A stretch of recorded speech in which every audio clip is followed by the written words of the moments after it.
the fire burning these people. They were screaming. I mean, imagine burning. You know how terrible fire is. I mean, look at the Twin Towers. The people that were faced with the heat. People chose to jump rather than some of the people, right? We saw them jump. And because they said the temperature was about 2,000 degrees, that temperature, and that would incinerate them in about 15 seconds. And rather than face that 15 seconds, they chose to jump. And that's going to be horrendous, to look out that tall building and jump. You've got to be pretty serious to jump out of that, but rather than face the heat. And scientists say that the center of the Earth is 12,000 degrees. That's what scientists say. So you can imagine the temperature you have to endure for eternity. It's just horrible. You have no purpose. Absolutely no purpose there. It's a useless wasting away. You have nothing to do.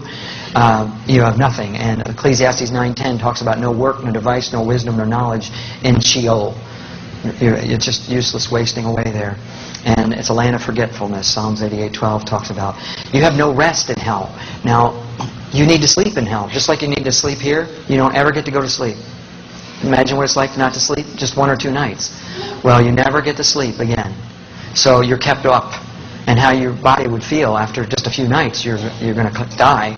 Well, there you never get sleep. And Revelation 14:9 or 14:11 talks about, and the smoke of their torment ascends up forever and ever, and they have no rest day nor night. Now, it's talking about the rest from the torments, but also you don't have any physical rest. You see, in Psalms 127:2, God says He gives His beloved sleep. You see, so sleep He has given to the beloved, and you're not His beloved there. You see, every good and perfect gift comes from above. It says in James 1:17. So you see, hell is absent of God's goodness.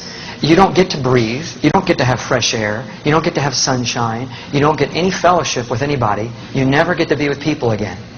You're isolated from people. Even though there's people in that pit of fire, they're separated. There's no conversation. You'll never get to be with a person, never have a conversation again. All these things are blessings from God. You see, God gives all these good things that we enjoy, but when you remove God from the equation, which hell is, then there's no good thing in hell. All these things. You don't sleep. You don't eat. The smells are terrible, foul odors. And like I said, no air to breathe. And Isaiah 42:5 says, the Lord gives breath to the people upon the earth. These people are under the earth. And that's another thing. I knew I was down deep in the earth. And there's 49 scriptures that talk about where hell is right now. Okay, it's down deep in the earth. Now later, after Judgment Day, it says death and hell will be delivered up and cast into the lake of fire. But that's after Judgment Day. Revelation 20:14 talks about. So, but right now, hell is down deep in the earth. And there's a lot of scriptures for that. Remember when Jesus descended into the lower parts of the earth? And hell was separated by a gulf fixed. Talked about in Luke 16.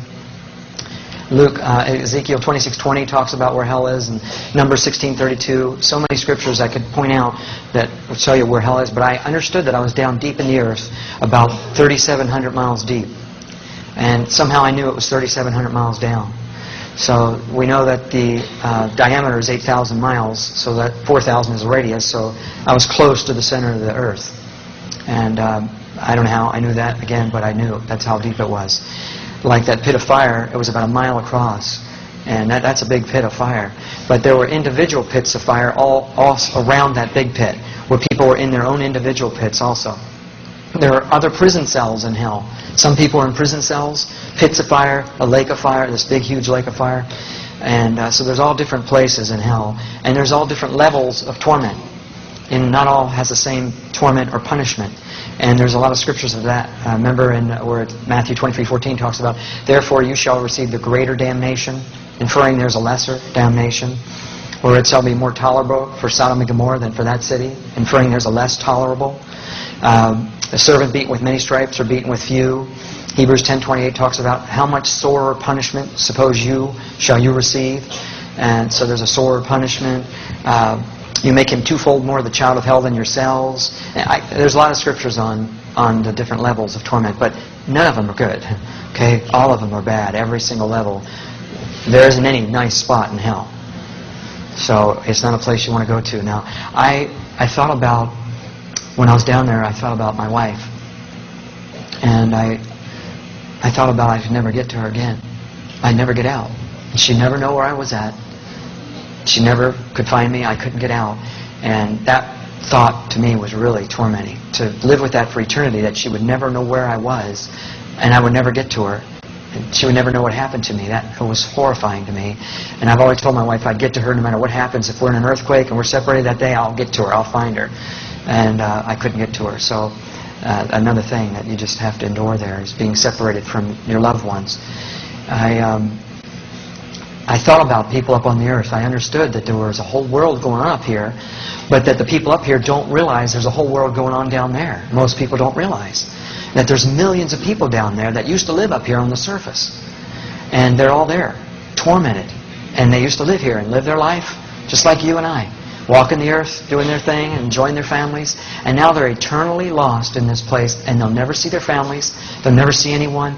I thought about, just for a second, I had flashbacks of I wanted to eat a good meal. I have a drop of water. Water was so precious. I just wanted one drop, like the rich man said. You know, one drop would have been so special. And so I really value water highly now. My wife and I both, I carry water everywhere we go. And I have a bar at home. I collect water from around the world. So if you don't like water, you want to learn to love it. Because, when my wife poured it for me when we returned, she poured me a glass of water, and it just all of a sudden, it was life in a glass. See, water represents life. It talks about that in Revelation 21. And it just was amazing for me to look at water and think, there's life in this. And see, and there's no life in hell. So there's no water in hell. Zechariah 9:11 talks about thy prisoners in the pit where there is no water. And a lot of other scriptures. But water is so precious now. Matter of fact, I'm going to have a drink. So.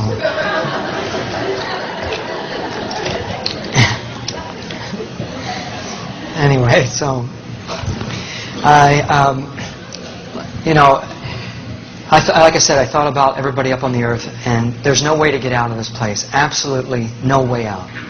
You couldn't get out no matter what, but I could understand eternity there. Like here, you can't quite grasp eternity. We think of time as having a beginning and an end, right? It's got to end somewhere. We think of timeline. But in your spirit body, you can understand eternity. So I could grasp that I was going to be there forever, and I would never, ever get out. So, the torments are terrible that you have to endure. But the worst part is that you'll never get out. You'll suffer for eternity. And I think I would like to show, before I get to the good part of meeting Jesus, I'd like you guys to see this little 3-minute video we put together. Mary Kay Baxter and myself put together a little short video, and her and I watched different Hollywood movies to try to find something that looked realistic about hell, something that would look real. And so it's as good as it can get for Hollywood, but it's far short of what it really was like. She saw a woman running. There was a spirit of fear chasing this woman for eternity through hell. I don't know how the woman had strength to run, because I didn't have any strength, but there's a lot of things that I didn't see in hell. Hell's a big place, and the Lord only showed me part of it. So if she saw that, you'll see again where Kenneth Hagin's testimony, where he's being drawn up to the gates, and you'll see that creature that I saw. And then you'll see people hung on crosses. And Mary Kay talked about that, where people that mocked the cross, that are hung on crosses for eternity. So that's part of what you'll see. So hopefully this will give you a little bit of a visual. It's just 3 minutes long, and then we'll get back to the good part about Jesus.